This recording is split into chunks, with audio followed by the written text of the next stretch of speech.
guys, welcome back to the channel YouTube Demystify. We will be continuing our chapter on Plato from Walter Terence Stace's book A Critical History of Greek Philosophy. So हमने detail में discuss कर लिया था कि Plato के क्या thoughts है when we come to the physical part of his writings, जो कि of course it's our division. Plato has not done the division that we have discussed in detail in the previous videos. So we have discussed what according to Plato were the ethics for an individual, his views on women and marriage and stuff. Now let's come to the state, the ethics of individual life to the ethics of the community. Now Plato's Republic is not an attempt to paint an imaginary and unreal perfection. Republic जो कि प्लेटो की book है, उसमें प्लेटो बहुत detail में बात करते हैं कि how the state should be, एक real, not a real state but the perfect state should be. Now बहुत सारे लोगों का ये क्रिटिसिज्म है कि प्लेटो ने जो स्टेट का पिक्चर पेंट किया है, जिस तरीके से स्टेट को डिस्क्राइब किया है, वो अनरियल है, वो पॉसिबल ही नहीं है. It is a utopian vision, मतलब it is too good to be true वाली चीज़ है वो. But the thing is, according to Stace, that जो state, Plato जिस state के बारे में बात करता है, so that basically is not a real state. But Plato चाहता है कि the states should become like that. The state का मतलब not the states that we have, but yeah, like the nations, like the administrative political units जिसकी हम बात करते हैं, country, nation, all that stuff. The state is therefore not unreal, but the only real state, and its reality the ground of the existence of all actually existent states. Its object is to found politics in the theory of ideas by depicting the idea of the state. तो हम देख रहे हैं कि कैसे जो dialectic है प्लेटो का, जो कि थ्योरी ऑफ आइडियाज के ऊपर बेस्ड है, तो प्लेटो का जो स्टेट है वो है आइडिया ऑफ अ स्टेट की एक स्टेट का आइडिया कैसा होना चाहिए, गेटअप कैसा होना चाहिए. तो यहाँ पर हम दो स्ट्रेंस को या दो क्रिटिसिज्म्स को ट्रेस आउट कर सकते हैं. On the one hand, the idea alone is real, the existing world a mayor illusion, the service of the state can not be the ideal life for a rational being. तो पहला हमें देखने को मिलता है कि क्योंकि ये जो स्टेट का पिक्चर प्लेटो ने पेंट किया है वो too good to be true है, एंड क्योंकि वो वर्ल्ड ऑफ आइडियाज़ के साथ ज़्यादा रिलेट करता है, या वो सिर्फ वर्ल्ड ऑफ आइडियाज़ जैसे कोई सिचुएशन में एग्जिस्ट कर सकता है, तो in the sensory world, in the real world वो उतना प्ले आउट नहीं कर पाएगा. Okay, so it is not possible कि इट इज़ नॉट पॉसिबल कि हम एक ऐसे स्टेट को अचीव कर सके. The only the philosopher is competent to rule, yet he will not undertake the business of the state except under compulsion. तो now there is one thing जो Republic में प्लेटो कहता है कि प्लेटो सेज कि जो भी लीडर है या किंग है, जो हेड है स्टेट का, that head has to be a philosopher. It is an imperative कि उसे एक फिलोसोफर होना ही पड़ेगा. But the criticism levels against this is कि अगर कोई फिलोसोफर है तो उसके लिए जो रूलर होगा स्टेट का, that person will only be have to be compulsorily rule it. That means उस हेड के पास कोई ऑप्शन नहीं होगा, उसे रूल करना ही पड़ेगा, since he is the philosopher. In the political states, as they exist in the world, the philosopher dwells with his body, but his soul is a stranger, ignorant of their standards, unmoved by their ambitions. So this is a very common criticism जो कि हम आज भी level करते हुए देख सकते हैं against philosophers. And the same thing is being said here कि philosopher physically तो world में रह रहा है, लेकिन उसकी soul will keep on asking questions, उसकी soul will keep on wondering about things, inquiring about things. So the opposite of strain of thought is uppermost when we are told that it is after all only in the state, only in his capacity as a citizen and a social being, that the individual can attain perfection. It is only possible to reconcile these ways in one view. If the ideals of the state and of philosophy seem inconsistent, they must be brought together by adapting the state to philosophy. We must have a state founded upon philosophy and reason, then only can the philosopher dwell in it with his soul as with his body. तो वही चीज़ कि एक philosopher जो होता है, he is far more interested than ruling in the state, far more interested in his philosophy than ruling in the state. अगर जो एक true philosopher है वो समझेगा कि being the head of the state वो उतना प्रेशियस नहीं है जितना being a philosopher and a true philosopher is. The person will be busy with his और ओन फिलोसफी. सो प्लेटो का जो मेन यू नो नोट है in the republic, so Plato wants to say one thing, that जो state है, जो head है, जो persons of state है, ये this is a very common thing जो प्रीवियस वीडियो में भी डिस्कस कर चुके हैं, दैट फिलोसफी फॉर प्लेटो बहुत इंपॉर्टेंट है. एंड हम डिस्कस कर चुके हैं कि एक सोल जिसने फिलोसफी नहीं पढ़ा will after death will be a troubled soul. तो फिलोसफी को प्लेटो जैसे इंडियन फिलोसफी में religion and actions and karma play quite a role. Similarly, Plato के लिए that thing is philosophy. That only after one has studied philosophy, उसकी soul वो perfect happiness के state में पहुंच सकती है. And this gives us the clue to the problem. What is the end of the state? Why should there be a state at all? This does not mean how the state arises in history. We're not in search of the cause, but of the reason or end of the state. तो हम ये नहीं बोल रहे कि states कैसे आए, how were they born, ये state का idea कहाँ से आया, या how people started accumulating into states and stuff. But हमारा question यहाँ पर है कि state की ज़रूरत क्या है, why is the state needed at all, या फिर philosophy के terms में state की importance क्या है, how state in the realm of philosophy या for philosophy is important. तो philosophy क्यों, कैसे state की importance को weightage देगा. Now let's see to this. The end of all life is wisdom, virtue, knowledge. जो कि philosophy के जो कि Plato का stance है, that knowledge of ideas and the relations of the ideas with them, within each other, that is what is important.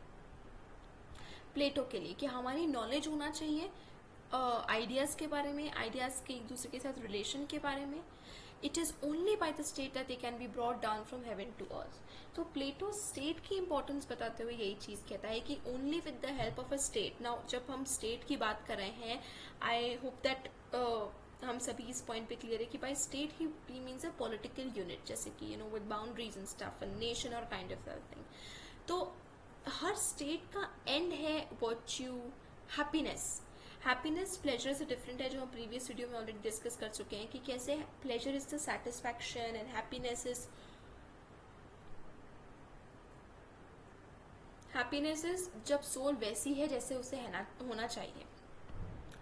तो क्योंकि सिर्फ एजुकेशन से वर्च्यू पॉसिबल है, हैप्पीनेस पॉसिबल है, तो स्टेट का रोल वहाँ प्ले करता है. स्टेट इसलिए पॉसिबल है कि स्टेट का प्राइमरी फंक्शन है इम्पार्ट करना एजुकेशन को, टू मेक श्योर कि एवरीबडी इज एजुकेटेड, या हर किसी को एजुकेशन मिल रही है.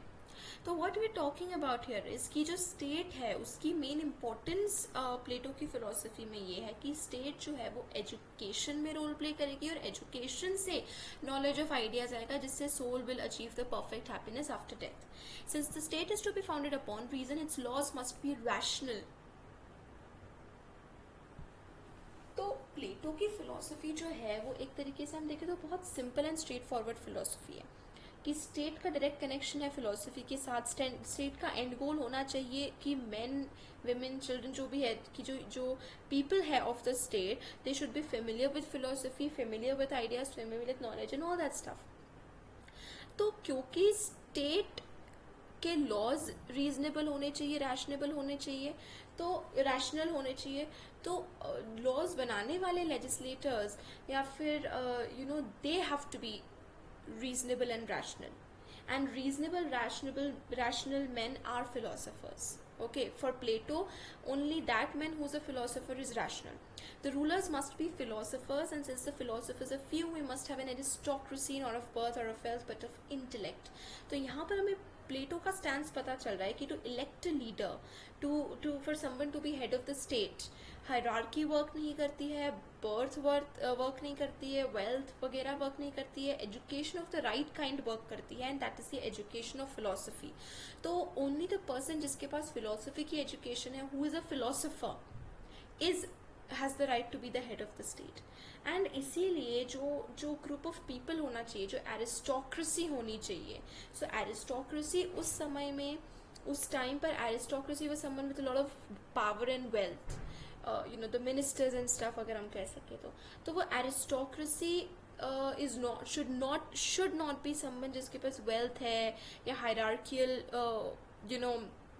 पावर या पोजिशन पास डाउन उनके ऊपर, बट फिलोसफर्स. क्योंकि प्लेटो इज सेइंग कि philosophers are fewer in number, तो वो फ्यूअर नंबर ऑफ पीपल ही है who are right to be the aristocracy and the head and the ruler.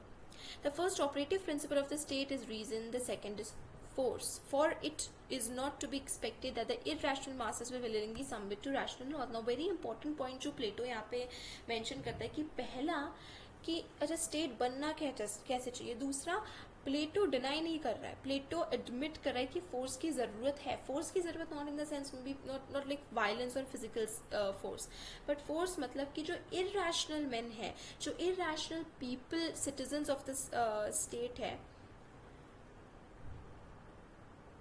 वो रैशनली टूवर्ड्स फिलोसफी मूव नहीं करेंगे.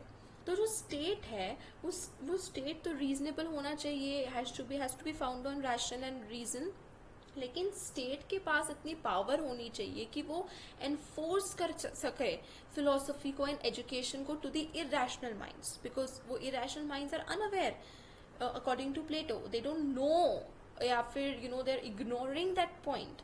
तो Plato believed in the principle of division of labour. They must be compelled and since the work of the world must go on, the third operative principle will be labour. तो यहाँ बहुत important points जो कि प्लेटो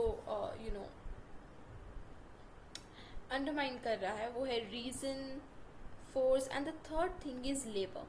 तो हम basically आप समझ सकते हैं कि हम समझ रहे हैं कि प्लेटो रिपब्लिक में जिस स्टेट की बात कर रहा है वो स्टेट कैसा होना चाहिए, उसका ऑर्गेनाइजेशन कैसे होना चाहिए, उसके टॉप प्रिंसिपल्स प्लेटो के अकॉर्डिंग क्या होने चाहिए. जो हमने देख लिया रीजन, हमने देखा फोर्स, अब होना चाहिए labour for people to work, तभी वो स्टेट वर्क करेगा. और इसीलिए Plato believe in division of labour. Division of labour यानी कि certain people have to engage in certain kind of work, उनकी स्किल सेट के अकॉर्डिंग, उनकी एबिलिटीज़ के अकॉर्डिंग, ताकि वो जो काम कर रहे हैं उसमें वो एक्सेल कर सके. तो the three operative principles that correspond to reason, force and labor are classes, castes or profession.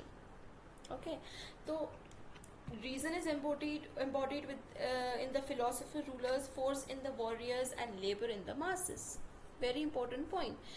तो प्लेटो बात कर रहे हैं तीन बहुत इंपॉर्टेंट क्लासेस के बारे में. सबसे पहला class is the head of the state, the rulers, not only a single head, लेकिन जो पूरी एरिस्टोक्रेसी है उसके बारे में प्लेटो बात कर रहा है कि that is a very important class, क्योंकि वो है फिलोसफर्स और वो स्टेट के लॉ, स्टेट के रूल्स अकॉर्डिंग टू फिलोसफी मेंड करेंगे, अकॉर्डिंग टू फिलोसफी बनाएंगे. दूसरे हैं वॉरियर्स जो बाय फोर्स इरैशनल माइंड्स को टूवर्ड्स रैशनैलिटी लेकर जाएंगे, क्योंकि that is also very important. जो इरैशनल माइंड्स है या तो वो अनअवेयर है about what real rationality is, या फिर वो aware है but they don't want to admit it because they are in the wrong side.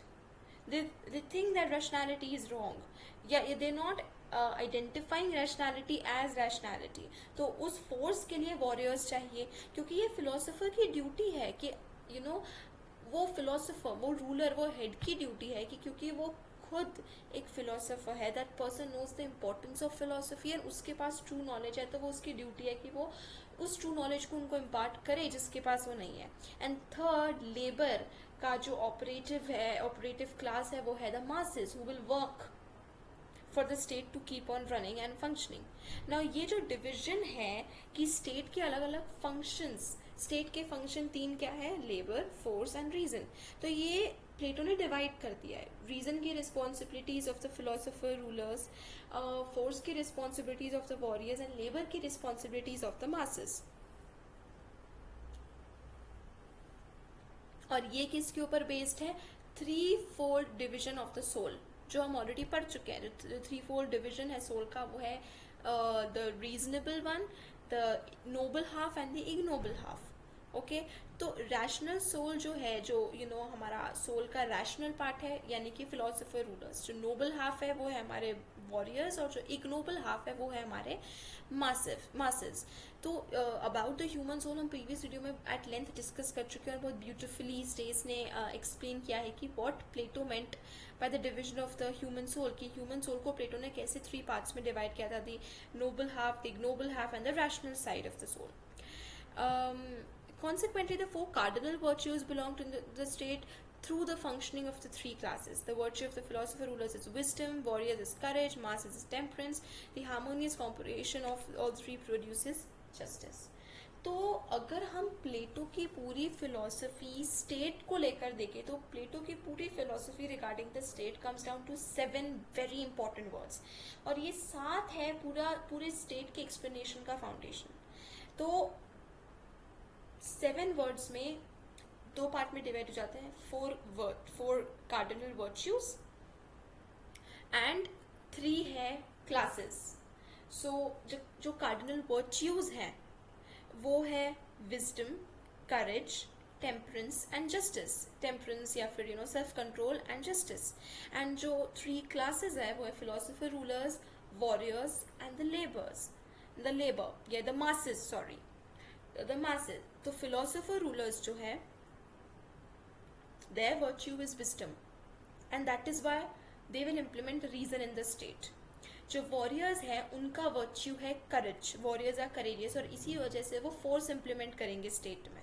Now by force of course Plato doesn't want कि forcefully हम किसी को bend down करवा के philosophy सिखाए, but by force is means कि determination, that kind of courage जहाँ पे the correct and the right can be implemented, and to make sure कि people are following the right according to Plato of course. जो masses है उनका virtue है temperance, self control, और उस self control से आएगा लेबर जिससे कि स्टेट रन करेगा. एंड जब तीनों क्लासेस इन तीनों वर्च्यूज को फॉलो करेंगे, उसके बाद हमारे पास हमारा 4th वर्च्यू आएगा, वो प्रोड्यूस करेगा इन तीनों क्लासेस के कोऑपरेशन से, जो कि हमारा 4th वर्च्यू है वो है जस्टिस. तो यहाँ पर हमें दिखा कि in kind of a hierarchy justice एक इम्पॉर्टेंट वर्च्यू है. एंड जस्टिस तभी आएगा जब 3 वर्च्यूज जो कि है विजडम, करेज एंड टेम्परेंस, इन तीनों वर्च्यूज का जब कोऑपरेशन होगा तो हमारा 4th वर्च्यू प्रोड्यूस होगा जो कि है जस्टिस.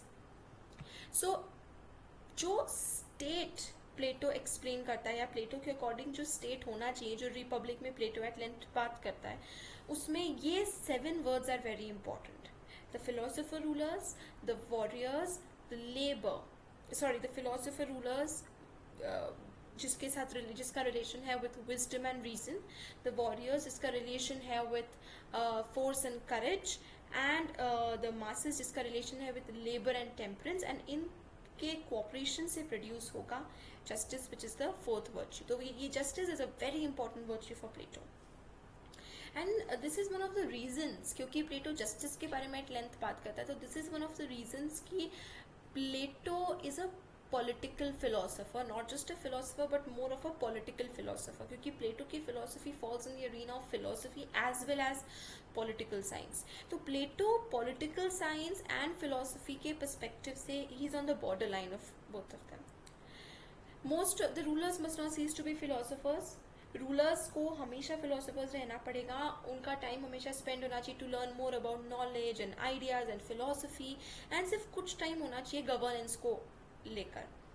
तो ये तब होगा कि जब फिलोसफर्स टर्न लेंगे, क्योंकि एक नहीं है, more than 1 head of state है. There will be a group of head of states जो कि सभी फिलोसफर्स है, तो उनकी एक एक करके टर्न आएगी. तो only when they have their turn वो गवर्न करेंगे, और rest of the time they have to study philosophy, they have to engage in knowledge and ideas and the world of ideas and stuff like that. Those who are not at any particular time engaged upon government retire into thought. तो क्योंकि by turn उनकी responsibility और duty change होगी, जब उनकी turn to govern या to head नहीं है, they will have to study philosophy.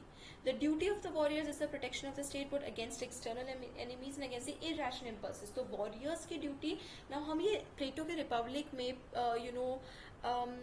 this if you go to the channel YouTube Demystify, आपको at length वहाँ पर दिख जाएगा, because we have discussed in philosophy honors के syllabus में semester में we have discussed about Plato's Republic. तो उसमें हम इसी चीज़ के बारे में बात करते हैं. वॉरियर्स का काम है उसके एक्सटर्नल एनिमीज से भी प्रोटेक्शन देना और उसके इंटरनल एनिमीज से भी. और इंटरनल एनिमीज कौन है? वो इरेशनल माइंड्स, जो अवेयर नहीं है व्हाट इज रैशनैलिटी है, जो अवेयर है but are on the wrong side of rationality. Normally the latter will be their chief duty, the enforcement of the decrees of the philosopher ruler upon the masses. तो latter यानी कि जो उनके internal irrational minds, जो irrational citizens हैं, उनसे बाकी rational minds का प्रोटेक्शन है, उनके लिए फोर्स करना to be rational, to be reasonable, वो वॉरियर्स की प्राइमरी ड्यूटी रहेगी. The masses will engage themselves in trade, commerce and agriculture. तो मासेस का काम रहेगा to work to produce labour, जिससे कि स्टेट फंक्शन कर सके. Both the other ranks are prohibited from soiling their fingers with trade और एग्रीकल्चर. तो प्लेटो ने बहुत क्लियरली डिमार्केशन कर दिया है, डिविजन ऑफ लेबर कर दिया है कि the philosopher rulers and the warriors will not engage in trade और in agriculture. Both the other ranks are prohibited from soiling their fingers. As a Greek aristocrat looked down with the unbounded contempt. To what rank a citizen belongs is not determined by birth nor by individual choice. No individual can choose their own profession. अब बहुत important यहाँ पर एक है कि अच्छा, if you can understand here, ये हम थोड़ा सा relate कर सकते हैं to the caste system which was prevalent in the Indian subcontinent. तो प्लेटो लिए बहुत क्लियर कर दिया है कि एक क्लास जो है, वॉरियर का काम will be restricted to warrior. उसका काम है enforcement, protection, enforcement of laws जो कि फिलोसोफर रूलर्स ने बनाए हैं. तो वो ट्रेड, एग्रीकल्चर, बिजनेस, आर्टिस्ट्री में इंगेज नहीं करेगा. जो लेबर है वो लॉज बनाना, एनफोर्समेंट, प्रोटेक्शन में इंगेज नहीं करेगा. वो अपने ट्रेड, एग्रीकल्चर, प्रोफेशंस वगैरह में इंगेज रहेंगे. तो प्लेटो के अकॉर्डिंग अब विच पर्सन कौन सा प्रोफेशन चूज करेगा, ये officers of the state decide करेंगे, who will base the decision however upon the disposition and capabilities of the individual. कि जो इंडिविजुअल की एबिलिटी और कैपेबिलिटी है उसके बेसिस पे डिसाइड होगा कि that person is fit to be amongst the masses, fit to be the warrior और द फिलोसोफर रूलर. तो they also have to decide the numbers required for each rank, कि what is not the quantity but how many in one class. The magistrate also control the birth of children. Parents cannot have children when they wish. The sanction of the state is required.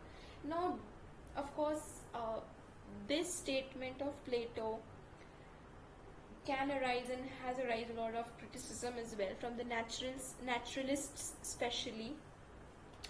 But Plato के लिए what was important was a systematic and organized state. एक systematic और organized state बहुत ज़रूरी था, जिस वजह से birth of children या reproduction को भी state को regulate करना पड़ेगा. Since the end of the state is the virtue of the citizens, this involves the destruction of whatever is evil and the encouragement of whatever is good.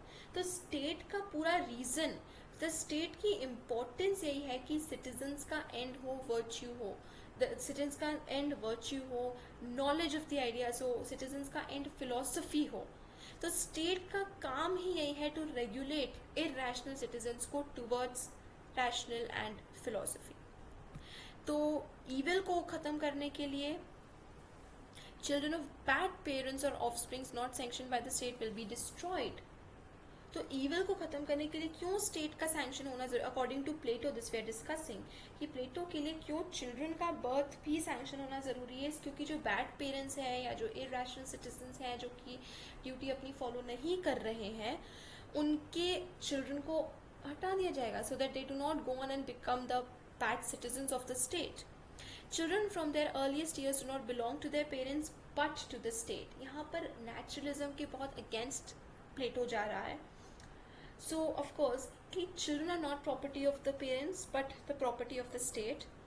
तो children को भी state control करेगा और उसका major reason भी यही है कि हमें प्लेटो के mind को समझना है. प्लेटो के लिए एक organized state का creation जो कि सिर्फ कुछ समय के लिए organized ना रहे बट हमेशा ऑर्गेनाइज्ड ही रहे, वो बहुत ज़रूरी है. और ये ऑर्गेनाइजेशन सिर्फ तभी पॉसिबल है जब स्टेट का हर एक एस्पेक्ट स्टेट कंट्रोल कर रहा है. They are therefore at once removed from the custody of their parents and transferred to state nurseries. अब वो एक बार ट्रांसफर हो गए स्टेट नर्सरी में, तभी उनको रेगुलेट किया जा सकता है कि उनकी कैपेबिलिटीज क्या है, उनकी एबिलिटीज क्या है, तभी उनको असाइन किया जा सकता है कि वो किस मास को बिलोंग करेंगे. Since the parents are to have no property nor interest in them, this stringent means are adopted to see that after removal to the public nurseries, parents shall never be able to recognize their own children. So now this, of course, when we are reading this, it seems to be a very strict stance, and Plato ने बहुत strictly ये mention किया है. He was very serious when he says that कि system ये होना चाहिए कि एक बार state overtakes the children, parents का कोई राइट ही ना हो चिल्ड्रन के ऊपर, वो उन्हें रिकॉग्नाइज ही ना कर पाए, उन्हें पता ही ना हो कि you know who are the children and stuff. So since the parents are to have no property nor interest in them, stringent means are adopted to see that after removal to the public nurseries, parents shall never again be able to recognize their own children.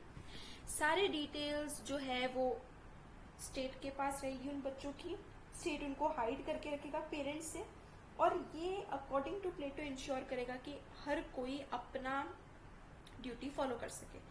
Poetry, for example, is only allowed in an emasculated form of the three kinds: epic, dramatic and lyric. The two former are banished from the state.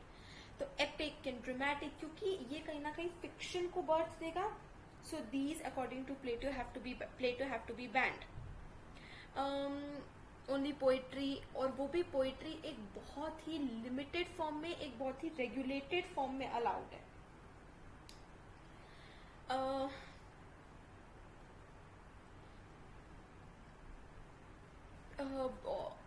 So क्योंकि epic, drama, they are very powerful to in the propagation of evil. Only lyric poetry is allowed, and that under strict supervision.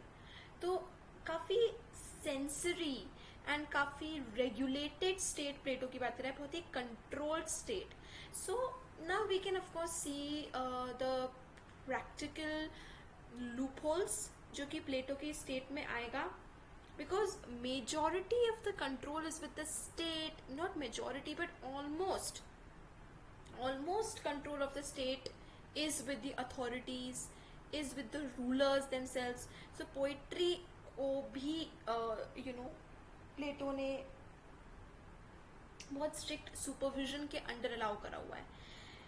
So poems का भी एक purpose यही होना चाहिए कि education inculcate हो. It is in Plato's opinion intolerable that the individual should have any interest apart from the interest of the state.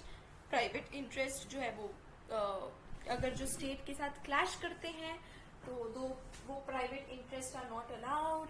And basically Plato जो है वो एक कम्युनिटी लाइफ, तो प्लेटो इंडिविजुअलिटी को कंडेम करते हुए कम्युनिटी लाइफ के ऊपर पूरी तरीके से फोकस कर रहा है. सो प्लेटो का जो स्टेट है, या प्लेटो ने जिस तरीके की स्टेट को डिफाइन किया है, now it seems very controlled, it seems very regulated, it seems बहुत ज्यादा नॉट फेवरिंग द इंडिविजुअल और फेवरिंग द फ्रीडम.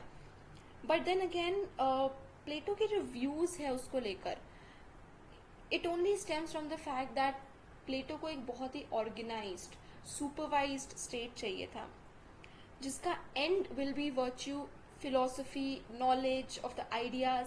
एंड ये तभी पॉसिबल है कि हर एक सिटीजन उस चीज को फॉलो करे, अगर हर सिटीजन के ऊपर चेक रखा जा रहा है. तो प्लेटो का एम वॉज कि कहीं से भी कोई लीक ना हो, so that nobody can go any other way. Now जो अब हम पार्ट्स पढ़ रहे हैं, views on the art, and उसके बाद हम पढ़ेंगे criticism of Plato's theories and stuff. It's kind of a theoretical part more, specially views upon art, कि प्लेटो के आर्ट को लेकर, एस्थेटिक्स को लेकर क्या व्यू थे. तो ये थोड़ा सा थियोरेटिकल पार्ट ज्यादा है. In modern times, aesthetics is recognized as a separate division of philosophy.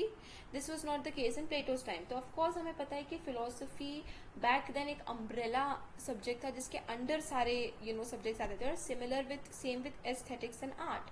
So all those that is part of art today, whether this visual art, audio art, audible art, mechanical arts, जो भी bodily arts, all of these things, dance, music, drama, paintings, drawings, all of this philosophy के under आता था. तो Plato के art को लेकर जो व्यूज़ थे, हम उसको बहुत ज़्यादा डिवाइड नहीं कर सकते इनटू डायलेक्टिक, फिजिक्स और एथिक्स, जो कि मेन 3 डिविजन्स हैं हमने जो किए हैं. और ये मैं इस पॉइंट को रिट्रेट करते हुए बता दूं कि प्लेटो की जितनी भी राइटिंग्स हैं उसको हमने as for our own better understanding हमने उसको 3 पार्ट में डिवाइड किया है, which is a dialectic part, the physics and the ethics.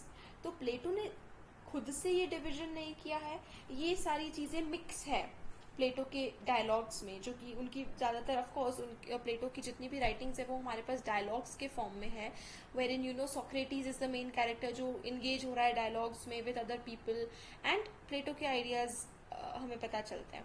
But for our own purpose हमने ये सारी लॉन्ग एंड कॉम्प्लेक्स राइटिंग्स को डिवाइड किया into these 3 parts. Dialectic which is the theory of ideas, physics जिसके under हमने soul and world soul and human soul के बारे में पढ़ा, एंड देन द एथिक्स जो हमने डिस्कस किया.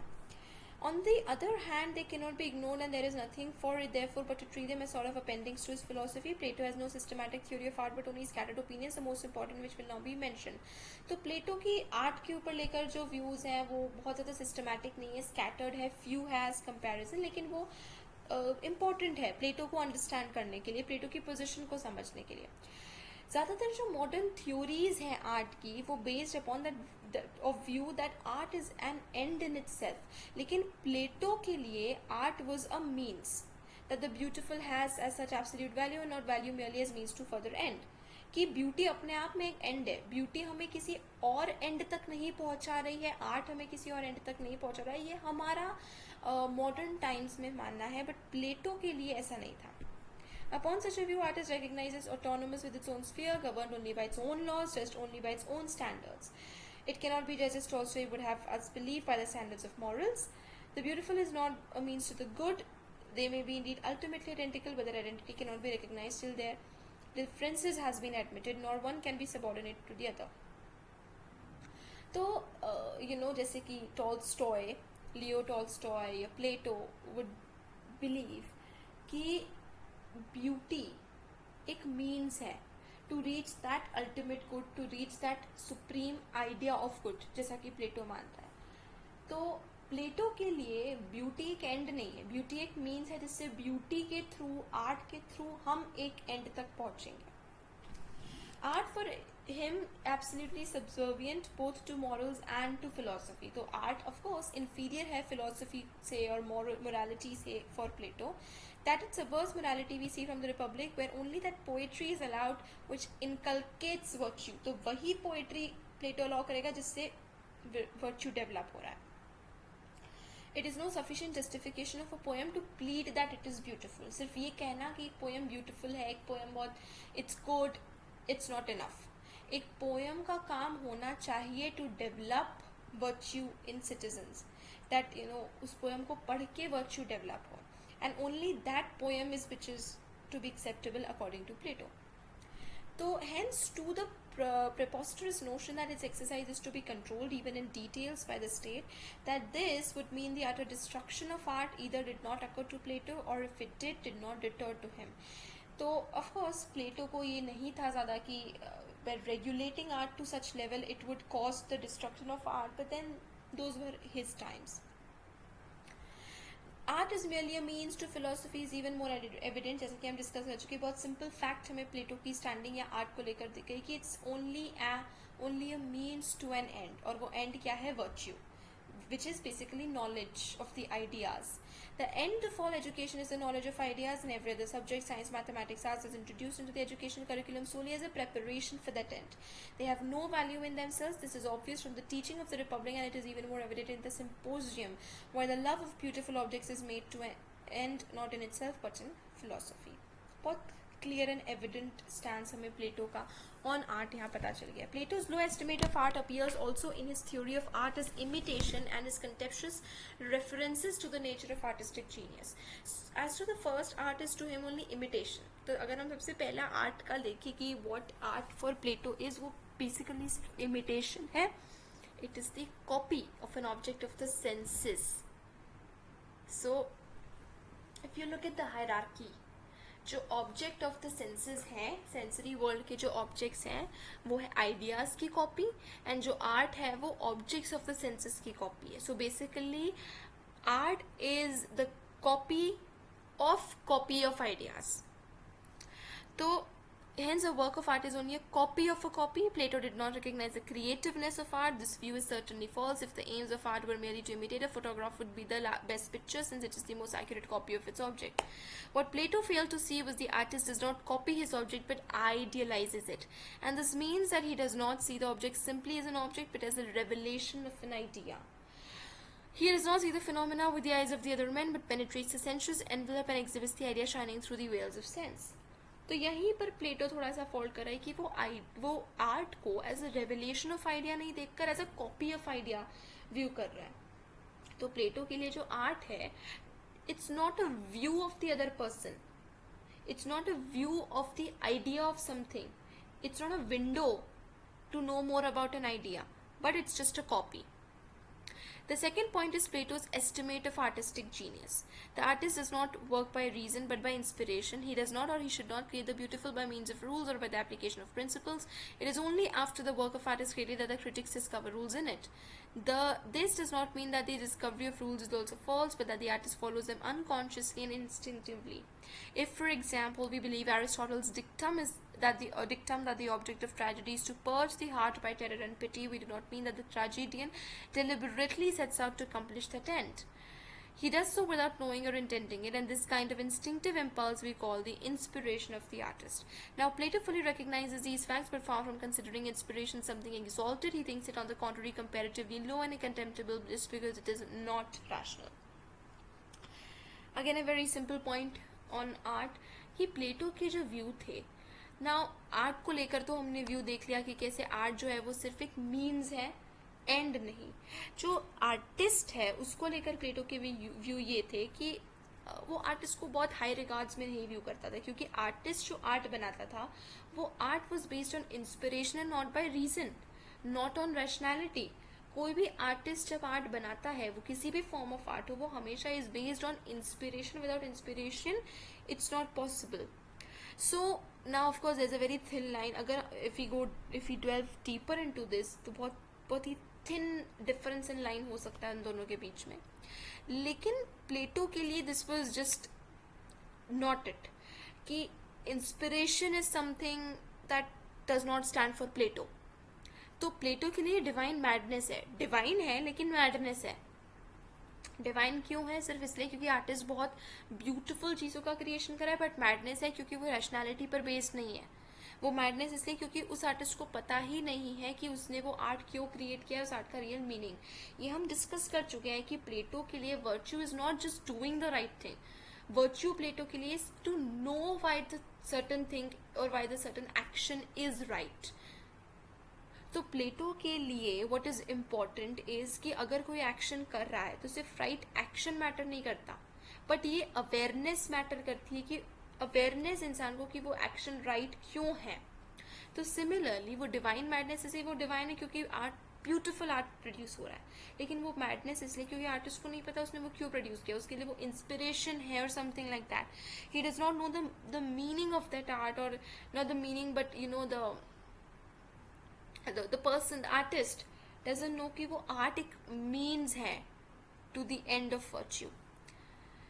He merely feels that and does not understand anything. His inspiration therefore is not on the level of knowledge but only of right opinion. तो वो एक coincidental opinion है, but right opinion हो सकती है उसका art, but it's coincidental. उसे पता ही नहीं है कि why that art is correct or true or right or whatever. Plato's views of art are just not satisfactory. Of course कोई भी फर्स्ट रीडिंग में ये कैच कर लेगा कि प्लेटो के जो व्यूज़ है आर्ट को लेकर वो सेटिस्फैक्ट्री नहीं है, क्योंकि वो आर्ट को फिलोसफी से बिलो प्लेस कर रहा है, वो इंस्पिरेशन को रीजन से बिलो प्लेस कर रहा है, वो इमोशन को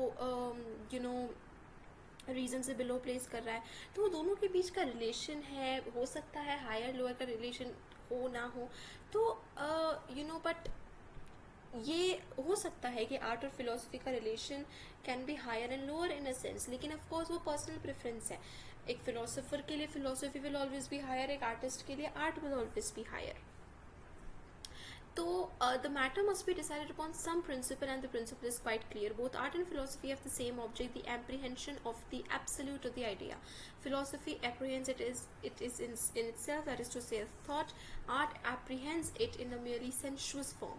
Philosophy apprehends in it in its truth, art in a comparatively untrue way. Philosophy therefore is the higher, but while any true philosophy of art must recognize it must not interpret it to mean that art is to be made merely a means towards philosophy. तो अगर हम according to stage देखें तो philosophy is higher in a sense, क्योंकि philosophy का end goal जो of course philosophy हो art हो हर एक का मीडियम एंड गोल जो होना चाहिए वो द एब्सोल्यूट द सुप्रीम होना चाहिए. तो फिलोसफी इज़ हायर क्योंकि वो ज़्यादा डायरेक्टली अटैच है. Philosophy is an end in itself, but इसका मतलब ये नहीं कि art is just a means, वो भी अपने आप में एक एंड है.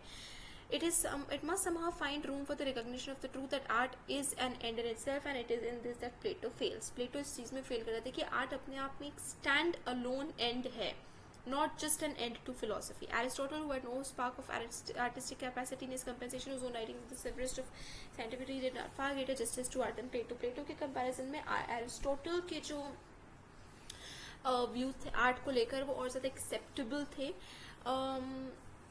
प्लेटो खुद एक ग्रेट आर्टिस्ट था, लेकिन फिर भी आर्ट के लेकर उसके व्यूज बहुत अनजस्ट थे. पैराडॉक्सिकल एज इट में appear, the very reason why Aristotle could be just to art was that he was no artist. Being solely a philosopher, his own writings are scientific and inartistic. This enables him to recognize art as a separate sphere. तो प्लेटो क्योंकि खुद एक artist था, तो उसने art को philosophy के under place कर दिया था. प्लेटो उन दोनों को सेपरेट नहीं रख पाया, और एरिस्टोटल बिकॉज वो एक आर्टिस्ट नहीं था तो वो फिलोसफी और आर्ट को सेपरेट रख पाया. इसीलिए एरिस्टोटल की राइटिंग्स आर्ट को लेकर ज़्यादा जस्टिफाइड है. His dialogues are both works of art and of philosophy. We have seen already that this fact exercised an evil influence on philosophies, and it made him substitute poetic myths for scientific explanation. Now we see that it exercised an equally evil influence on his views of art. तो अब क्योंकि प्लेटो खुद एक artist था इस वजह से उसको बहुत डैमेज भी हुआ है. उसके डायलॉग्स बहुत पोइटिकल भी है, मिथिकल भी है, वो दोनों को सेपरेट नहीं रख पाया है. तो फिलोसोफर आर्टिस्ट होने की वजह से उसका हर गोल जो था प्लेटो का यही था कि इवन थ्रू आर्ट वो फिलोसफी तक पहुंच रहा था. उसकी जो फिलोसफिकल राइटिंग्स थी वो भी थ्रू आर्ट होकर जा रही थी, और इस वजह से उसके आर्ट को लेकर व्यूज जो थे वो काफ़ी बायस थे, पार्शियल थे और कलर्ड थे, और इन्फ्लुएंस थे by philosophy as an end. Now let's see the critical estimate of philosophies. Plato's philosophy. Plato की philosophy के जो critical elements, critical aspects हैं. If we are to form a just estimate of the value of Plato's philosophy, we must not fritter away our criticism on the minor points, the external details and mere outworks of the system. We must get at the heart and governing center of it all. Amid the mass of thought which Plato has developed in all departments of speculation, that which stands out as the central thesis of the whole system is the theory of ideas.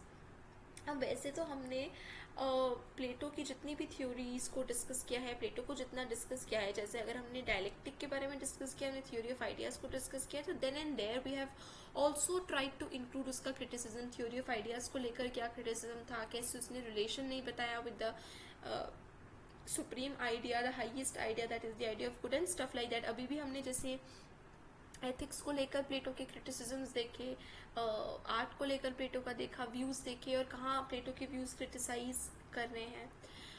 We must get at the heart and governing of it all. Amid the mass of thought which Plato has developed in all departments of speculation, that which stands out as the central thesis of whole system is the theory of ideas. All else is but deduction from this. His physics, ethics, his politics, his views upon art all follow from one governing theory. तो Plato की सबसे important और सबसे influential theory is the theory of ideas, और प्लेटो का जो physics है, ethics है, सभी चीज़ें जो है वो प्लेटो की थ्योरी ऑफ आइडियाज़ से ही इन्फ्लुएंस्ड है. It is here then that we must look alike for the merits and defects of Plato's system. The theory of ideas is not something sprung suddenly upon the world out of Plato's brain, it has its roots in the past. तो हमने देखा है कि प्लेटो की theory of ideas है वो Heraclitus, वो एलियाटिक्स, वो सोक्रेटिस से इंस्पायर्ड है. फंडामेंटली वो कैसे प्लेटो उसको एक डिस्टिंक्ट फिलोसफी में सेंस और रीजन के बीच के टसल को करता है, ये है ग्रीक थिंकर्स की common property since the time of Parmenides. Parmenides पे कैसे sense and reason dogma and reason इन सबके बीच में डिस्टिंक्शन करता है. पार्मेनाइड सबसे पहला था जिसने इस डिस्टिंक्शन को किया था. He wrote poem and poem के 2 पार्ट्स, जिसका एक पार्ट था रीजन, एक पार्ट था sense and stuff like that. Heraclitus, Democritus were pronounced adherents of reason as against sense. The crisis came with the sophist. जो हेराक्लाइटस है, Democritus है, वो प्योरली बेस्ड ऑन रीजन वाले फिलोसोफर्स है कि reason is the ultimate and supreme. लेकिन sophist के लिए सडनली एक चेंज आया and everything was senses and the sense knowledge and the knowledge of perception and stuff like that. As against them, Socrates pointed out that all knowledge is through concepts, reason. Plato added to this, but the concept is not mere a rule of thought, but a metaphysical reality. This way, the substances of the theory of ideas. This was the substance of the theory of ideas. Every philosophy which makes a systematic attempt to solve the riddle of the universe necessarily begins with the theory of the nature of that absolute and ultimate reality from which the universe is derived. तो हम देख रहे हैं कि कैसे sophist ने पूरा emphasis, जो हम सोफिस्ट वाले चैप्टर में थॉरली डिस्कस कर चुके हैं, कि सोफिस्ट का पूरा एम्फिसिस जो था वो सेंसेस को लेकर था, knowledge of knowledge derive from the senses, knowledge of perception को लेकर था. इस वजह से सोक्रेटिस एंड प्लेटोस ने सोफिस्ट को बहुत ज़्यादा क्रिटिसाइज किया. लेकिन प्लेटो एक डिस्टिंग्विशिंग फिलोसोफर इसलिए बन पाया. अब हमने देखा हेराक्लाइटस है,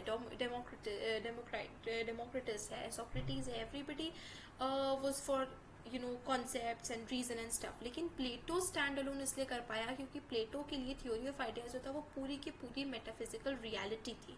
every philosophy which makes a systematic attempt to solve the riddle of the universe necessarily begins with the theory of nature. This absolute reality we will call simply the absolute. जो ये पूरी एकदम reality है. प्लेटो's theory is that the absolute consists of concepts. तो Plato की theory के according जो absolute है, जो सुप्रीम है, जो हाईएस्ट है, वो है दी कॉन्सेप्ट्स, आइडियाज. तो प्लेटो के लिए ये थ्योरी ऑफ आइडियाज है, जो आइडियाज है यही एब्सोल्यूट रियलिटी है. To say that absolute is reason is thought, its concept is the universal. These are merely 4 different expressions of the same theory. Reason, thought, concepts, universal, absolute, ये सभी एक चीजें हैं for Plato. Now this proposition that the absolute is reason is the fundamental thesis of all idealism. Since Plato's time, there have been several great idealistic systems of philosophy that the absolute is reason is the central teaching of them all. कि reason जो है वो ही absolute है, वो ही reality है. ये again इसने philosophy में एक बहुत ही सेंट्रल पार्ट लिया है. तो Plato therefore is the founder and initiator of all idealism. यहाँ पर बहुत इंपॉर्टेंट पॉइंट है कि प्लेटो ने जिस आइडियलिज्म को बर्थ दिया है वो आइडियलिज्म का सेंटर है रीजन. और इसी वजह से प्लेटो के सक्सेसर्स ने भी मतलब not because of Plato but Plato के सक्सेसर्स ने भी आइडियलिज्म एंड रीजन के ऊपर बहुत ज़्यादा फोकस किया. तो प्लेटो के लिए reason was very important and the theory of ideas, the concepts, reason, यही absolute था, यही reality थी. जो सेंस वो absolutely false थे, जो सेंस objects थे वो unreal थे, वो false थे. वो तभी एक degree of reality तक पहुँच रहे थे जब उनका interaction with ideas होता था. It is this that gives him his great place in history of philosophy, that the absolute is universal thought. This is what Plato has contributed to the philosophical speculation of the world. This is his crowning merit. But we must go somewhat more into details. We must see how far he applied this principle successfully to be unravelment of the great problems of philosophy in lecturing upon the Eleatics.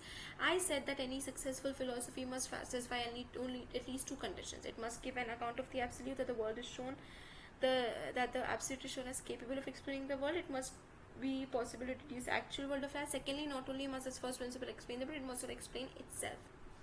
Now stage ने बहुत पहले ये बात की थी. हम I think थेलीज के chapter में वी हैव डिस्कस, थेल्स के चैप्टर में we have discuss this, that अगर एब्सोल्यूट को अटेम्प्ट किया जा रहा है एब्सोल्यूट को एक्सप्लेन करने का, so there have to be 2 things. एक फिलोसफी ग्रेट या एक फिलोसफी थोड़ी सक्सेसफुल अकॉर्डिंग टू स्टेज सिर्फ 2 केस में बनती है. पहला केस कि एब्सोल्यूट को एक्सप्लेन करा है, कैसे एब्सोल्यूट से वर्ल्ड निकल क्या है उससे एक्सप्लेन करा है, एंड सेकेंडली कि कैसे वो एब्सोल्यूट को एक्सप्लेन किया गया है.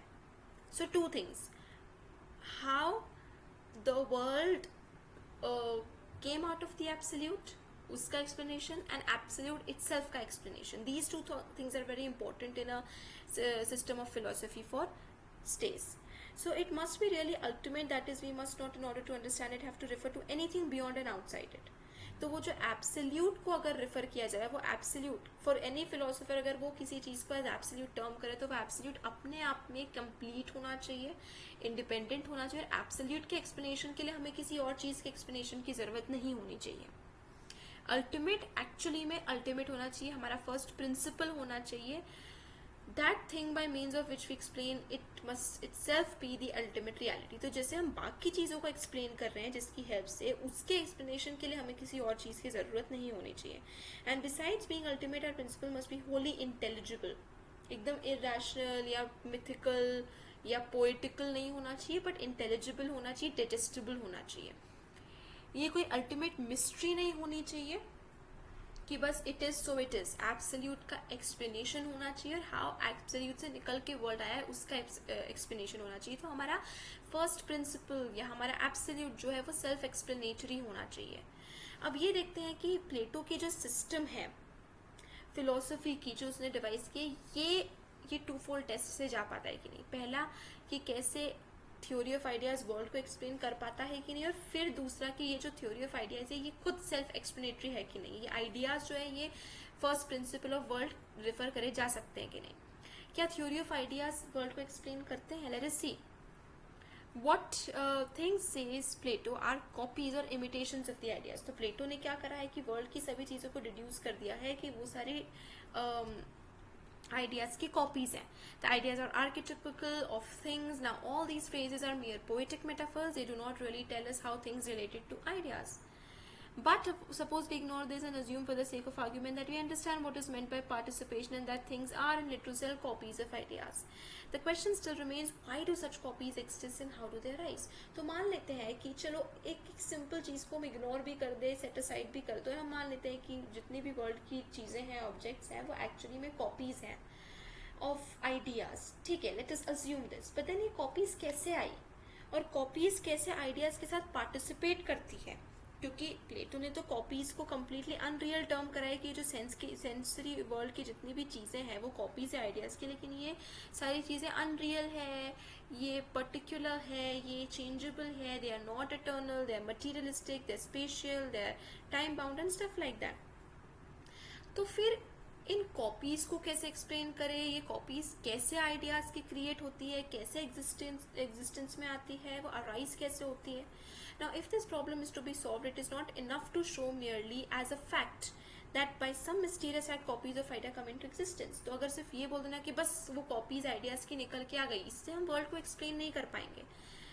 There must be a reason for it, and this reason it is the business of philosophy to explain. This reason too must exist in the nature of the ideas themselves and not outside them. तो ये explanation आना कि ideas से ये copies कैसे निकल के आती हैं, वो क्यों exist कर रही है, इसका explanation भी ideas के within होना चाहिए, जो प्लेटो नहीं दे पाया. तो आइडियाज़ की कॉपीज को एक्सप्लेन करने के लिए कोई आउटर एक्सप्लेनेशन नहीं होना चाहिए.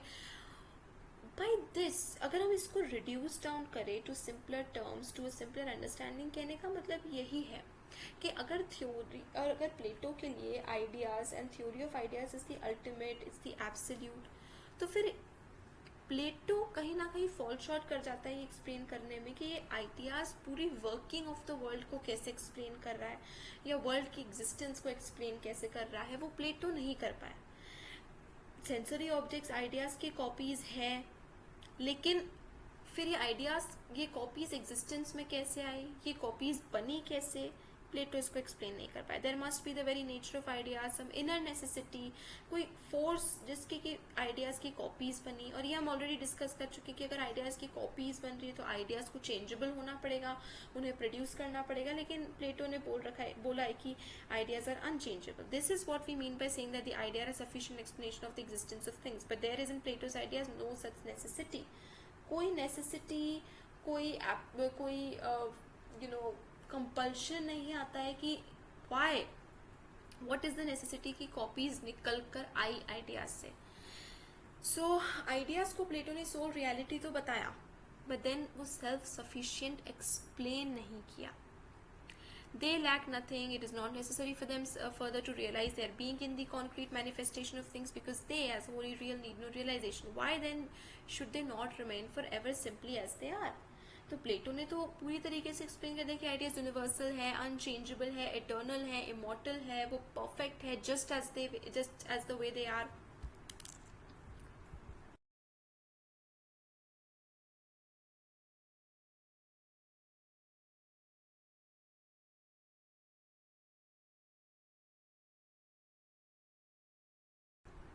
सो प्लेटो ये एक्सप्लेन नहीं कर पाया कि अगर वो आइडियाज परफेक्ट है तो फिर आइडियाज की कॉपी बनने की क्या जरूरत थी. आइडियाज क्यों फिर कॉपीज में टर्न हुए, वो वैसे के वैसे क्यों नहीं रह गए. What was the object of the universe. ये कॉपीज बनने का रीजन क्या था, क्यों आइडियाज की कॉपीज बनी. There are, we know white objects in the universe. Their existence, we are told, is explained by the idea of whiteness. But why should the idea of whiteness produce white things?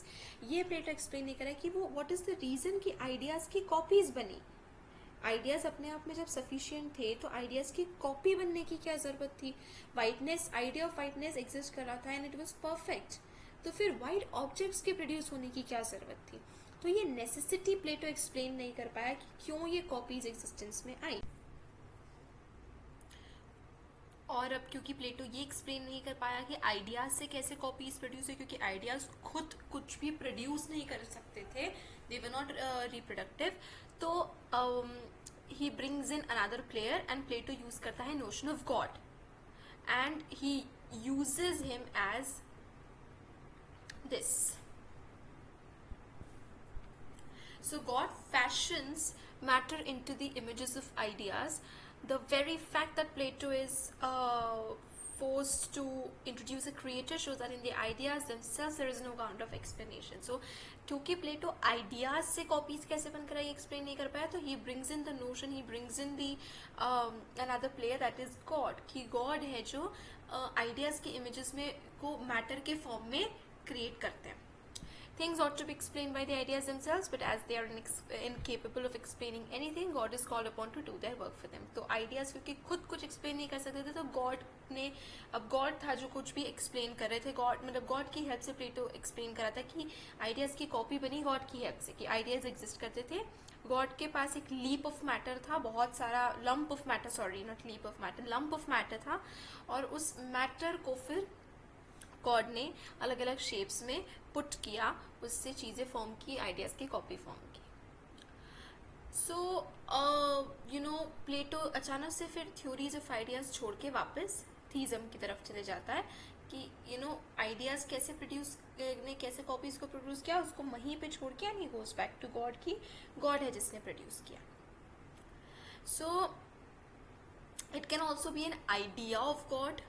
अगर if we take this thing, अगर हम God को एक person, not person but एक figure as a being ना लेते हुए, if we take him as the idea of good, idea of God, then maybe something. But yeah, now there is something कि you know, if जो God था प्लेटो का, this was just another term for the idea of good, the supreme idea of good.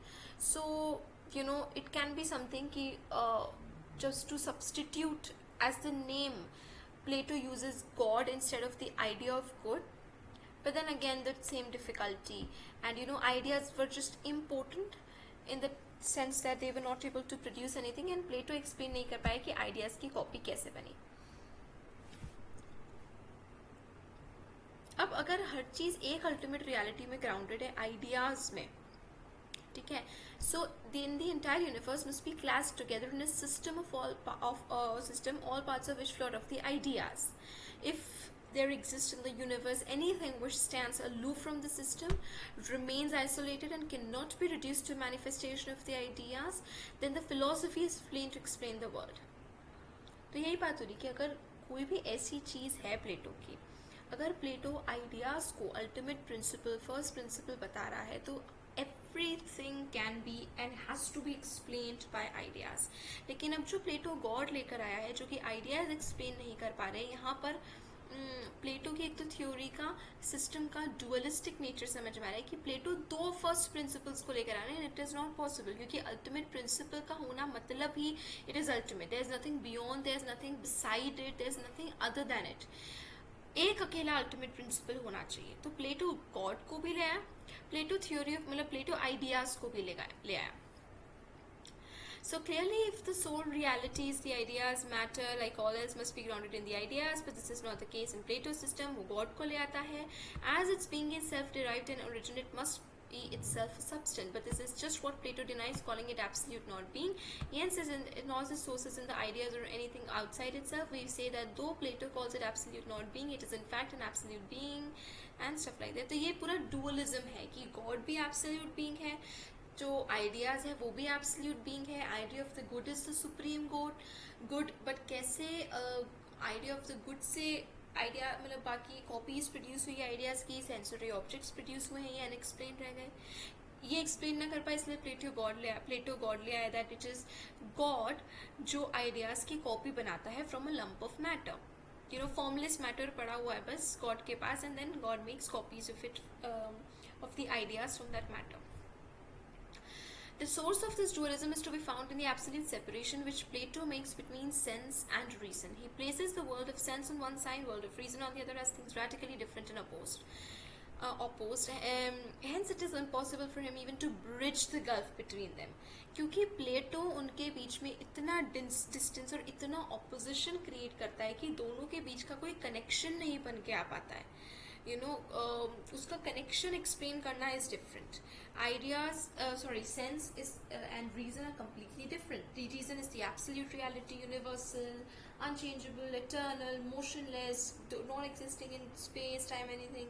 And दूसरी तरफ sensory objects are, you know, absolutely opposite of it. They're permanent, bound in time, bound in space, not universal, not eternal.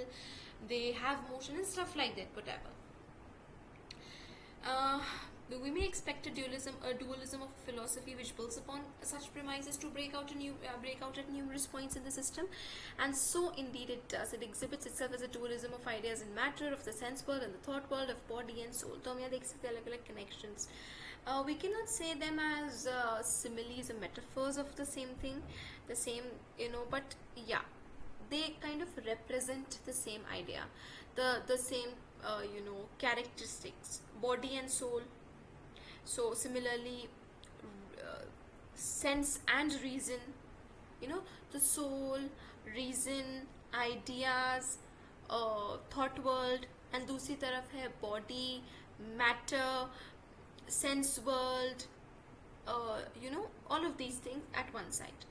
So not of course that it is not quite right to recognize the distinction between sense and reason. Any genuine philosophy must recognize that, and no doubt too it is right to place truth and reality on the one side of reason rather than sense, but although sense and reason are distinct, they must also be identical.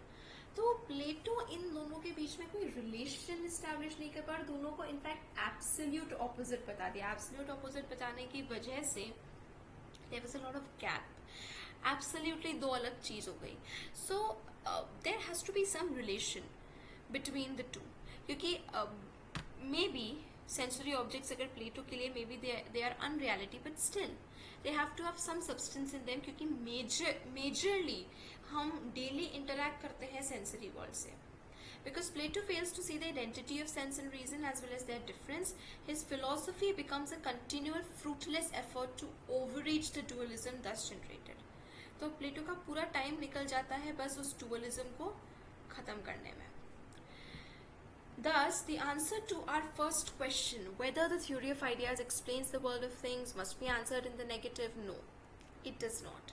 तो जो दो fold test हमने देखे थे कि पहला जो first principle है, it should explain the world, and secondly जो फर्स्ट प्रिंसिपल है वो सेल्फ एक्सप्लेनेटरी होना चाहिए. तो पहला वाला प्रिंसिपल या पहला वाला रूल तो प्लेटो का सिस्टम नहीं पूरा कर पाया, बिकॉज आइडियाज वर्ल्ड की सारी चीज़ें नहीं एक्सप्लेन कर पाए. Now let's come to the second principle, whether ideas are self explanatory. जो फर्स्ट प्रिंसिपल है उसका, it must not be a principle like that of the materialist which merely reduces the whole universe to an ultimate mysterious fact, for even if it is shown that the reason of everything is matter, it is still open to us to ask what the reason of matter is. We cannot see any reason why matter should exist. It is a mere fact which dogmatically forces itself upon our consciousness without giving any reason for itself. Our principle must be such that we cannot ask a further reason of it. ये बहुत clear चीज़ है जो हम पहले भी discuss कर चुके हैं कि फर्स्ट प्रिंसिपल का मतलब ये होता है कि वो सेल्फ एक्सप्लेनेटरी होना चाहिए, वो किसी और चीज़ को एक्सप्लेन नहीं करना चाहिए, यू नो, उसको एक्सप्लेन करने के लिए किसी और चीज़ की हेल्प नहीं लगना चाहिए. अगर हम आइडियाज़ बोलते तो आइडिया सेल्फ एक्सप्लेनेटरी होना चाहिए, आइडियाज़ को एक्सप्लेन करने के लिए हमें कुछ और नहीं होना चाहिए. अब लेट्स से कि रीज़न जो कि प्लेटो बोलता है, तो एक ही है रीज़न इटसेल्फ. तो अब हम कह सकते हैं कि you can ask the reason of everything else in the world, you can ask the reason of the sun moon everything, सब चीज़ों का हम रीज़न पूछ सकते हैं, लेकिन हम रीज़न का रीज़न नहीं पूछ सकते क्योंकि रीज़न खुद का रीज़न है. Now this may sound very like just blabber कि क्या है, रीज़न का रीज़न पूछ सकते हैं, रीज़न का रीज़न नहीं पूछ सकते, लेकिन let's look at it at another way.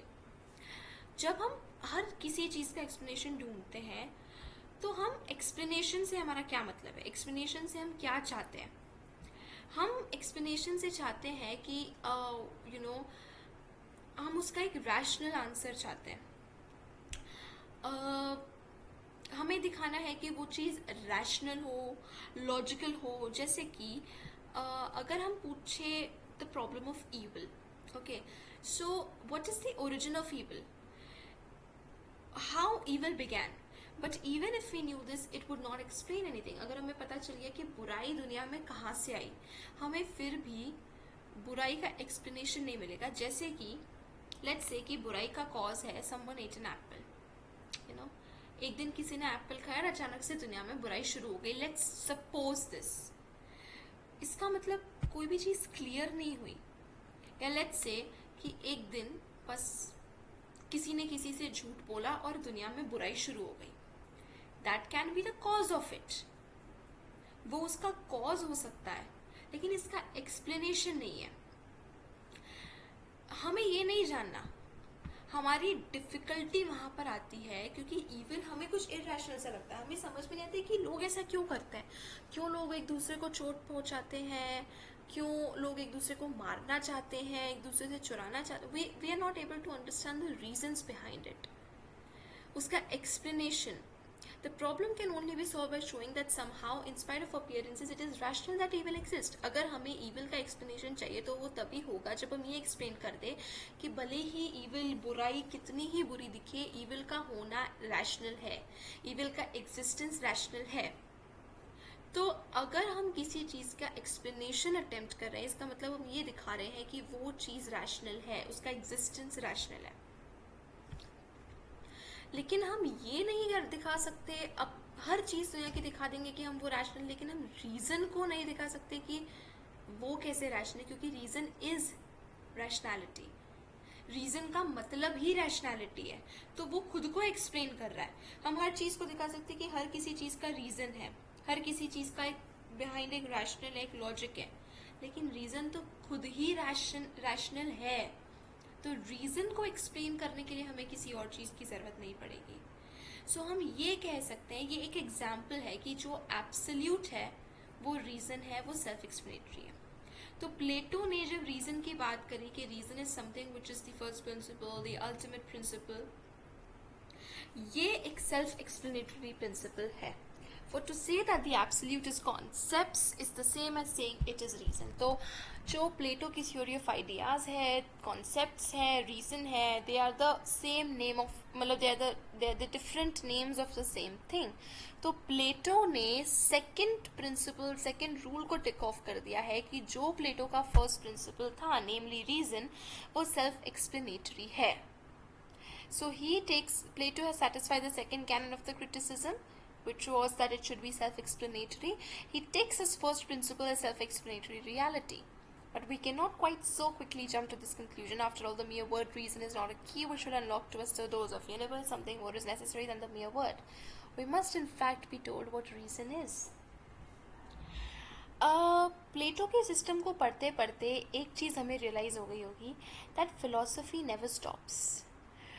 It will not stop जब तक हमें absolute answer with absolute proof नहीं मिल जाता.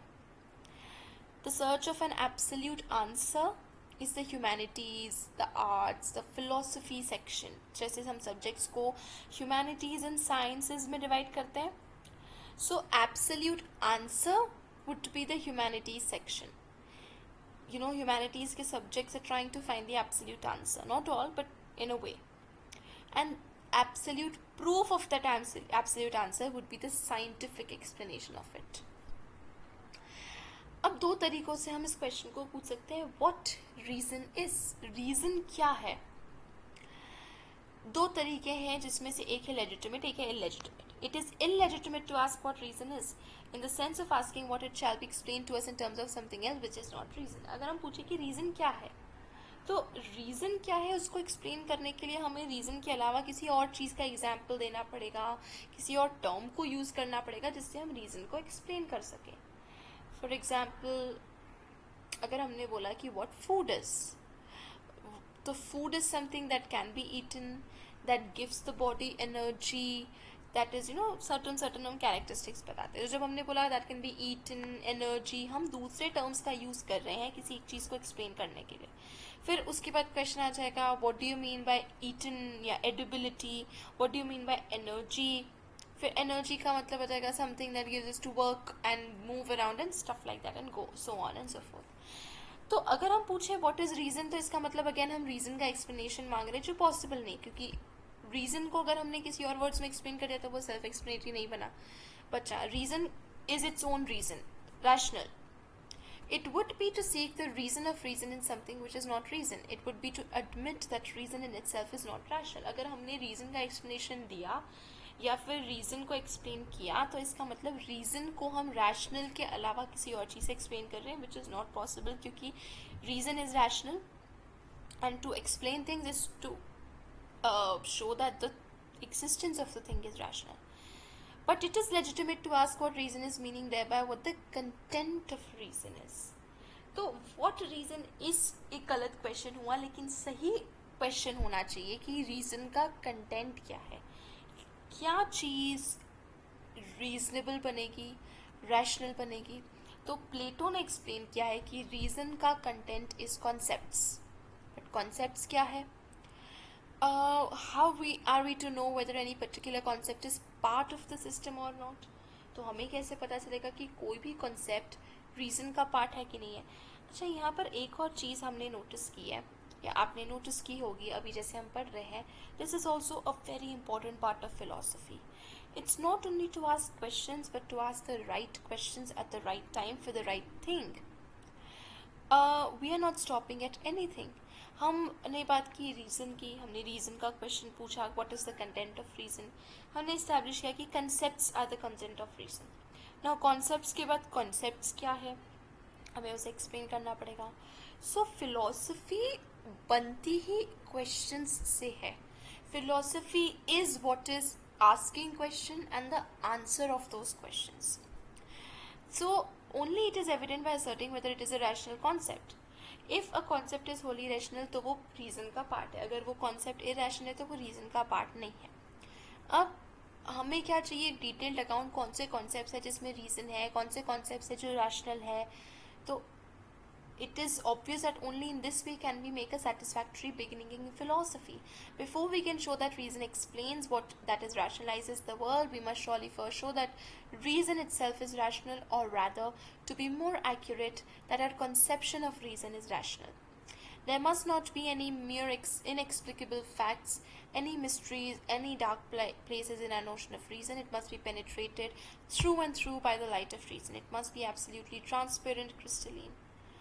So, how can we hope to explain the world if our very first principle itself contains irrationalities? हम लोग in a way, there are certain places अभी कि हम एक ही चीज़ को अलग अलग वर्ड्स में एक्सप्लेन करने की कोशिश कर रहे हैं.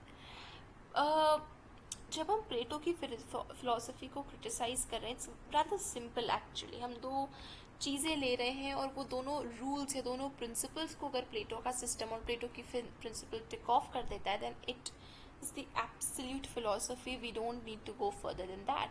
लेकिन ऐसा नहीं हुआ. सेकेंड प्रिंसिपल कुछ हद तक प्लेटो का सही प्लेटो टेक ऑफ कर पाया कि रीज़न, अगर प्लेटो बोल रहा है कि इज़ द एब्सोल्यूट तो रीज़न सेल्फ एक्सप्लेनेटरी है, रीज़न को एक्सप्लेन करने के लिए किसी और चीज़ की ज़रूरत नहीं है.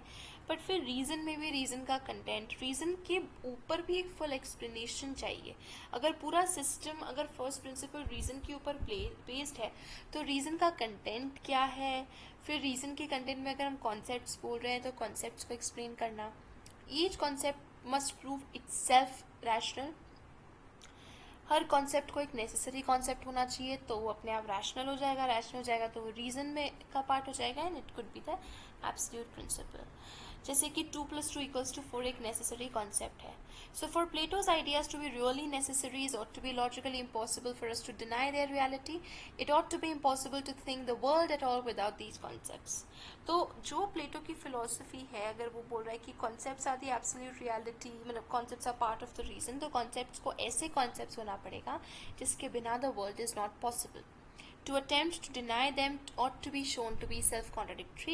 They ought to be so necessarily involved in reason that without them the world becomes impossible. उन्हें इतना, उन concepts को इतना fond होना पड़ेगा reason के कि उन concepts के बिना इस world को imagine करना impossible होगा. Clearly this is the same as saying that the ideas must not be mere inexplicable facts. तो वो necessary concept होना चाहिए, जैसे 2+2=4. ये एक नेसेसरी कॉन्सेप्ट है. अब प्लेटो के जो आइडिया है वो इस नेसेसरी काइंड के नहीं है. They are not necessary concepts. जैसे आइडिया ऑफ वाइटनेस है, लेकिन आइडिया ऑफ वाइटनेस एक नेसेसिटी नहीं है, ये एक फैक्ट है सिर्फ. लेकिन आइडिया ऑफ वाइटनेस एक ऐसी आइडिया नहीं है जिसके बिना ये वर्ल्ड नहीं रह बचेगी, ये वर्ल्ड चलेगा नहीं. तो बिना आइडिया ऑफ वाइटनेस के world can work. To deny its reality leads to no self-contradictions. Put it in another way, there are certainly white objects in the world. We demand that these, among other things, be explained. Plato tells us by way of explanation that there are white objects because there is no idea of whiteness. But idea of whiteness की ज़रूरत ही क्या है, उसकी necessity क्या है? बिना idea of whiteness के हमारा world perfectly fine, well work करेगा. तो इसके अंदर कोई रीज़न नहीं है, कोई नेसेसिटी नहीं है, कोई रैशनल नहीं है. ये एक रैशनल कॉन्सेप्ट नहीं है. तो यहाँ पर, तो अब हम यहाँ ऐसी स्टेट पे पहुँच गए जहाँ पे थ्योरी ऑफ आइडियाज पूरी क्रैश डाउन हो जाएगी, लेकिन ऐसा नहीं है. जब हम पूछते हैं कि what is the reason of these ideas, the necessity of these ideas, तो प्लेटो ने पहले ही यहाँ पर अब आइडिया ऑफ सुप्रीम का यूज करके एक्सप्लेन कर दिया है. तो जो लोअर आइडियाज हैं उनकी नेसेसिटी हमें हाईएस्ट आइडिया में मिलेगी, जो कि प्लेटो के according is the idea of good. कि आइडिया ऑफ गुड में सारे लोअर आइडियाज इन्वॉल्व है, जो हम प्रीवियस वीडियोस में हायरार्की ऑफ आइडियाज बहुत ही अच्छी तरीके से डिस्कस कर चुके हैं. In other words, we ought to be able to deduce all the other ideas from this one idea, जो कि आइडिया ऑफ गुडनेस. कि आइडिया ऑफ गुडनेस से ही बाकी सारे आइडियाज फ्लो आउट करते हैं, फॉलो करते हैं. तो एग्जाम्पल्स हैं Plato of the kind of deduction we require. For example, in the Parmenides, he shows that the idea of the one necessarily involves the idea of the many and vice versa. जैसे one में many, many में one का concept जो गया हम previous video में discuss कर चुके हैं. हम इसका मतलब है कि idea of whiteness जो है वो भी idea of goodness से निकल कर आ सकता है. one many से, many one से. But this is clearly not possible. You may analyze the good as long as you like, लेकिन हम फिर भी वाइटनेस गुडनेस से नहीं निकाल सकते हैं. तो दोनों आइडियाज एक दूसरे में बिलोंग ही नहीं करते हैं. वाइटनेस में गुडनेस नहीं हो सकती, गुडनेस में वाइटनेस नहीं हो सकती. These are two very separate ideas. तो हम जब बात करते हैं कि idea of goodness is the supreme idea, और वो एक ऐसा अम्ब्रेला आइडिया है जिसके अंदर all the lower ideas are part of the idea of goodness. लेकिन अगर कोई भी चीज़ किसी चीज़ का पार्ट है, इसका मतलब अगर वो पार्ट उस कंप्लीट होल से निकाल दिया जाए तो वो होल अधूरा रह जाएगा, वो होल नहीं बचेगा, वो कंप्लीट नहीं बचेगा, वो इनकम्प्लीट हो जाएगा. तो हम बात करें आइडिया ऑफ गुडनेस एक होल आइडिया है जिसके अंदर पार्ट्स हैं, जैसे idea of whiteness, idea of sweetness. लेकिन हम देख रहे हैं कि अगर आइडिया ऑफ वाइटनेस को आइडिया ऑफ गुड से निकाल दिया जाए तो there is no change. Idea of good still remains as it is. तो जो आइडिया ऑफ गुडनेस प्लेटो ने अल्टीमेट आइडिया या फिर सुप्रीम आइडिया दिया है, it does not really stand well with the other lower ideas.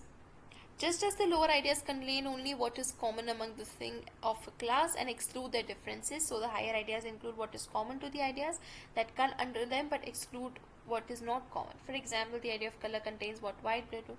तो जैसे जितने भी lower ideas है वो क्या है, वो एक क्लास, एक चीज़ों के क्लास की कॉमन चीज़ें is what is idea of it. जैसे कि हमारे पास आइडिया है, हमारे पास क्लास है the class of colours, the group of colours. Colours की कॉमन एलिमेंट जो है that is the idea of colour. Blue, red, green वगैरह, ये जैसे this is not colour but या हमारे पास क्वालिटीज़ का एक क्लास है ना. क्वालिटीज़ में जो भी है red, white, blue, yellow, green, वो है idea of colour, the common things. और जो नॉट कॉमन है इनमें से, जैसे स्वीटनेस, सारनेस, शाइनीनेस, हमने उसको सेपरेट कर दिया. जैसे कि अब सारे कलर्स में वाइटनेस कॉमन नहीं है, ग्रीन नॉन वाइट है, तो idea of colours excludes the idea of whiteness and it likewise excludes all the ideas of the particular color. So the highest idea of all contains only what all the ideas agree in, but what all the other do not agree with it. हम यहाँ जो explain करने की कोशिश कर रहे हैं वो ये है कि हम पहले बोल रहे थे कि आइडिया ऑफ गुडनेस में आइडिया ऑफ वाइटनेस तो आता ही नहीं है, या आइडिया ऑफ वाइटनेस के बिना आइडिया ऑफ गुडनेस को हम एक्सप्लेन कर सकते हैं. लेकिन द थिंग इज कि जैसे जब हम आइडिया ऑफ वाइटनेस की बात करें, आइडिया ऑफ कलर की बात कर रहे हैं, तो आइडिया ऑफ कलर में तो ग्रीन भी इंक्लूडेड है और ग्रीन नॉन वाइट है. तो मतलब idea of whiteness idea of colour में इंक्लूडेड है कि नहीं? वो इंक्लूडेड है, क्योंकि हम idea of whiteness, idea of greenness या green, red, blue, yellow, orange जितने भी कलर्स हैं उनके कॉमन एलिमेंट्स को ले रहे हैं और उसको आइडिया ऑफ कलर के अंडर प्लेस कर रहे हैं. तो इसी तरीके से जितने भी लोअर आइडियाज है, idea of sweetness, whiteness, sourness, shininess, hardness, speed, motion, इन सभी आइडियाज के कॉमन को हम इंक्लूड करके आइडिया ऑफ गुड बना रहे हैं. Thus, the idea of whiteness is perfect in its kind, and as all ideas are likewise perfect, the highest idea is that in which they all agree, namely perfection itself. तो सभी चीज़ें जिसमें ideas agree करते हैं वो है perfection. Idea of whiteness is perfect, idea of colour is perfect, idea of sweetness is perfect. Perfection सारे ideas का कॉमन पॉइंट है. Its specific characteristic is whiteness. Perfection of whiteness is contained in the good. तो ये perfection की quality जो है, जो हर idea में exist करती है, that is what is included in the idea of good. And इस तरीके से हम बोल सकते हैं कि idea of good में बाकी सारे lower ideas included हैं.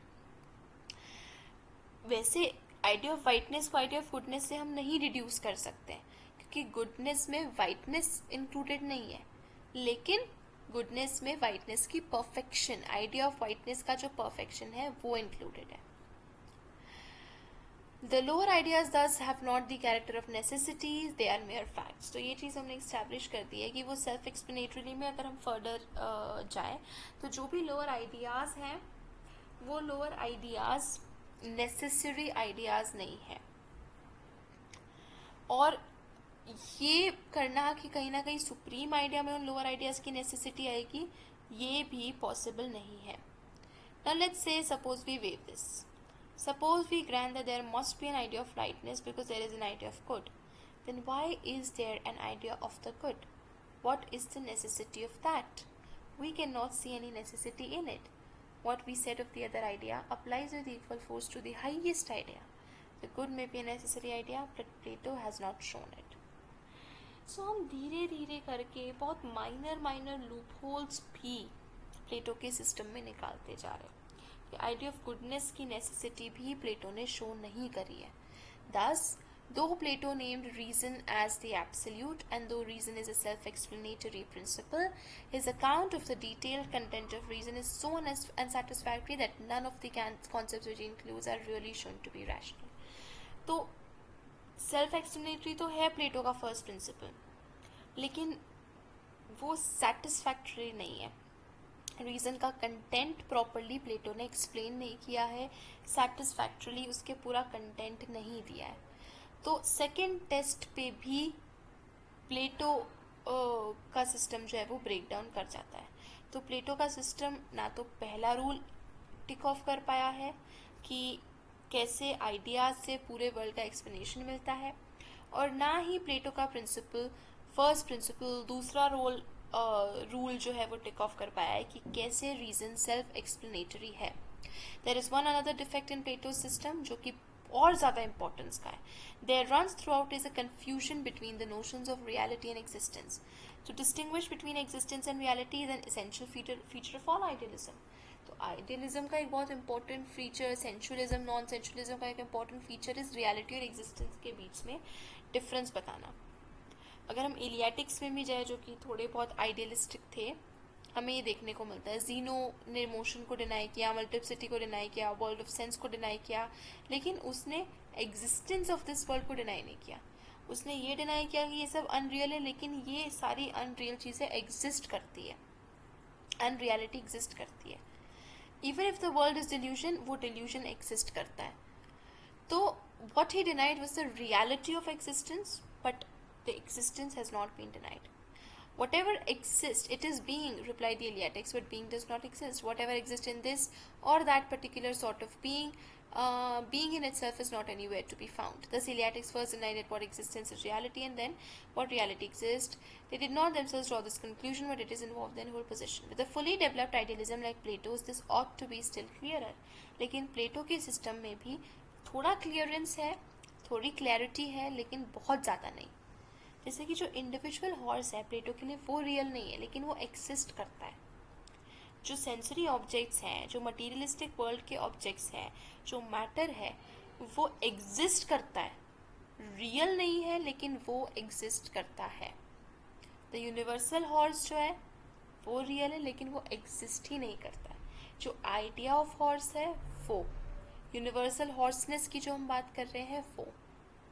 He cannot resist the temptation to think of the absolute reality as existing, and consequently the ideas are not merely thought as the real universal in the world, but as having a separate existence in a world of their own. Plato must have realized what is in truth involved in this whole position, that the absolute reality has no existence. For he tells us that it is the universal and not any particular individual thing, but everything that exists is an individual thing. Again, he tells us that the idea is outside time, but whatever exists must exist at some time. तो बहुत सारे छोटे छोटे loop holes हमें निकल कर आ रहे हैं. वो प्लेटो बोल रहा है कि आइडियाज़ जो है वो रियल है, बट वो एग्जिस्ट नहीं कर रहा है, क्योंकि अगर वो एग्जिस्ट कर रहे होते तो they must be existing in time. Plato ने बोला कि ideas are timeless, they are eternal, तो इसका मतलब वो एग्जिस्ट नहीं कर रहे हैं. पर वो एग्जिस्ट नहीं कर रहे हैं, लेकिन वो रियल है. So you know, Plato has forgotten his own philosophy, that he is now thinking of the ideas as individual existence in a world of their own. कि आइडियाज़ की खुद की एक एग्जिस्टेंस है, वो खुद की एक उनकी वर्ल्ड ऑफ आइडियाज़ है. वो इस वर्ल्ड में एग्जिस्ट नहीं करते, सेंसरी वर्ल्ड में एग्जिस्ट नहीं करते. वो एक अलग सा दुनिया, अलग सा वर्ल्ड है. तो प्लेटो की फिलॉसफी एक हाई आइडियलिज्म पे शुरू हुई, लेकिन कहीं ना कहीं ऑफ कोर्स उसके बहुत सारे क्रिटिसिज्म, लूप होल्स, डिफेक्ट्स बाहर निकल कर आए. तो अगर हम सम अप करें तो वो फाउंडर ऑफ आइडियलिज्म है, बहुत सारी चीज़ों का इनिशिएटर है, बहुत सारे आगे के लिए प्लेटो ने ट्रेंड सेट किए हैं फिलोसोफर्स के लिए. एंड प्लेटो की फिलोसफी ने एक बहुत बड़ा लीप लिया है, एंड बाकी फिलोसोफर्स की फिलोसफी को इंटीग्रेट करने में प्लेटो की फिलोसफी का एक बहुत बड़ा हाथ ज़रूर है.